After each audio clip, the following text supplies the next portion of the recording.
Good morning students, class 12 students. हमने last topic में हमने 8 यूनिट स्टार्ट की थी, जो हमारी यूनिट है बायोमैकेनिक्स एंड स्पोर्ट्स। उसके हमने डेफिनेशंस और इम्पोर्टेंस के बारे में पढ़ा था बेटे। आज हमारा जो टॉपिक रहेगा वो types of movement, flexion, extension, abduction and adduction. There are survival types of movement in joints. They are described in anatomical terms. जो हमारे joints में movement यानी जो एक्टिविटी या movement कई प्रकार से होती है। फिजिकली रूप से हम इसको किस तरह से डिस्क्राइब करते हैं बेटा? First, gliding movement, angular movement, rotation and circumduction. First, gliding movement.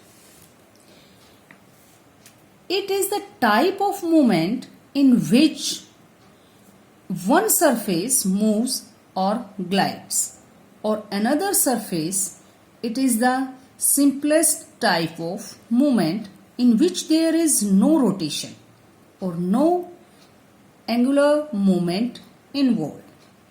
It is common in all the joints but is occur in combination with the angular movements.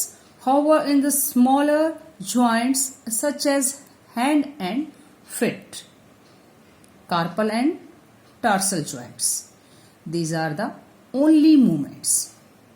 Clear? Gliding joints के अंदर movement के अंदर क्या है बेटा कि ये सभी joints को आम है, लेकिन क्या है, एक एंगल के साथ कॉम्बिनेशन होता है, जहां क्या है, शॉर्ट ज्वाइंट्स के साथ जो आपके हैंड्स और लेग के अंदर हैं, जैसे कार्पल और टार्सल ज्वाइंट्स में इस तरह की मूवमेंट होती है, उनको क्या बोलते हैं? Gliding movement. नेक्स्ट क्या है? Angular movement. एंगुलर मूवमेंट क्या है? The type of movement occur between the long bones causing in a change in the angle moment between the two bones. ठीक है? The angle either increase or decrease. Various angular movement are flexion,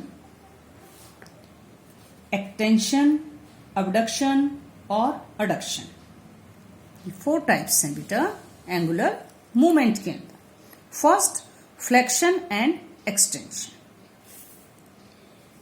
flexion जो है movement तब होती है बेटा जब आप किसी जैसे क्या है कि आप एक एंगल के बिटवीन, जब आपकी दो बोन्स एक साथ अटैच होती हैं, ज्वाइंट्स करती हैं और इफेक्ट डालती हैं और डिक्रीज होती हैं। क्लियर? इस तरह से क्या है, जब आपके लेग के लोअर पार्ट के बीच में ऐसा एंगल क्या है कि आपका डिक्रीज होता है, ठीक है, तब आपका इस तरह का फ्लेक्शन मोशन बनता है, मूवमेंट होती है। For example, tuck jump, frontal dumbbell raise, bicep, curl up include है। नेक्स्ट क्या है? एक्सटेंशन। एक्सटेंशन इसके अपोजिट मूवमेंट है बेटा, जब टू बोन्स के बीच एक एंगल इंक्रीज करता है, ठीक है ना, इसके अंदर क्या है, ये इंक्रीज करता है, तब आप अपने नीज को, ज्वाइंट्स को स्ट्रेट करेंगे, स्प्रेड करेंगे या फिर एक्सटेंड करेंगे, तो आपकी लेग के अपर और लोअर पार्ट के बीच में जो क्या है, सेंटर में एक एंगल इंक्रीज करता है। Understand? For example, straight leg deadlift, triceps, press down और मिलिट्री प्रेस इंक्लूड होते हैं। नेक्स्ट क्या है? अबडक्शन। ठीक है, अबडक्शन क्या है? आपकी बॉडी के सेंटर पार्ट से दूर होने वाली ठीक है, ऐसी मूवमेंट है जब आप स्ट्रेट खड़े होते हैं, स्टैंड करते हैं, तो अपनी लेग को अपने बॉडी के सेंटर पार्ट से राइट एंड लेफ्ट लेके जाते हैं, तो आप क्या है, अपनी लेग का अबडक्शन कर रहे होते हैं। For example, straight arm dumbbell, side raise, star jump, hip abduction machine. ठीक है, नेक्स्ट क्या है, अडक्शन। इसके अपोजिट, अडक्शन क्या है, अबडक्शन के अपोजिट क्या डायरेक्शन में, आपकी बॉडी के सेंटर पार्ट की ओर होने वाली मूवमेंट है। जब आप अबडक्शन स्थिति में अपनी लेग को वापस नॉर्मल पोजीशन में खड़े होने की स्थिति में लाते हैं, तो आप अपने लेग पर अडक्शन कर रहे होते हैं। फॉर एग्जाम्पल, इसके अंदर क्या है कि हम adduction includes cable crossover, pull down, spine, dumbbell, fly, hip adduction machine. Next, ये पॉइंट्स जो थे हमारे बेटा, ये एंगुलर मूवमेंट्स के पॉइंट्स थे। थर्ड पॉइंट है हमारा रोटेशन। क्या है rotation? Rotation of the body parts can be towards or away from the center of the body.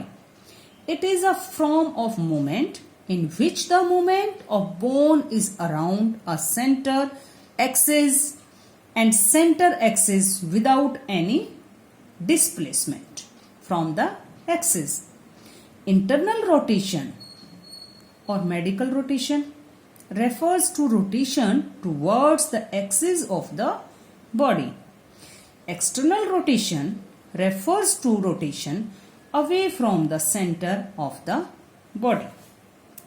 It means body के पार्ट्स को रोटेट करके बॉडी के सेंटर की ओर या उससे दूर हो सकता है। यह जो मूवमेंट का एक रूप है बेटा, जिसमें क्या है, बोन्स की जो मूवमेंट है, भी कह सकते हैं हम इसको, किसी भी विस्थापन के बिना एक सेंटर अक्ष के आसपास होती है। ठीक है, जो हमने इंटरनल रोटेशन, बॉडी की जो एक्सेस की ओर रोटेशन पर क्या है, संदर्भित करता है, और जो हमने पढ़ा एक्सटर्नल रोटेशन, वो क्या है, बॉडी के सेंटर से दूर रोटेशन को संदर्भित करता है। आई होप आपको समझ आ रहा होगा बेटे। लास्ट पॉइंट है हमारा इसके अंदर सर्कमडक्शन। क्या मीनिंग है circumduction? Circumduction can be described as a movement of joints in a circular motion. It is the movement which takes place between the articular cavity and the head of bone. It can also be visualized as a circular motion of the part being moved. It is a combination of flexion, extension, abduction. Adduction is the most prominently seen at the shoulder and hip joints. For example, circumduction joints की movement को ऐसा क्या है, ऐसा describe करते हैं बेटा, movement को ऐसा डिस्क्राइब किया जाता है, ऐसी मूवमेंट जो आर्टिकुलर के अंदर एक बोन्स के सिर के बीच में होती है। इससे क्या है, ट्रांसफर किए जा रहे पार्ट्स की ओर सर्कमडक्शन के रूप में स्ट्रेट देखा जा सकता है। यह फ्लेक्शन, एक्सटेंशन, अबडक्शन या अडक्शन का कॉम्बिनेशन है। यह क्या है, हमारे शोल्डर और हमारे हिप जॉइंट्स के अंदर देखा जा सकता है। तो आज हमने टाइप्स ऑफ मूवमेंट किया बेटा। आज हमारा टॉपिक यहीं फिनिश होता है। आप इस टॉपिक को इनके नोट्स भी साथ साथ बनाएंगे और आप इसको अच्छे से रीड भी करेंगे। Thank you.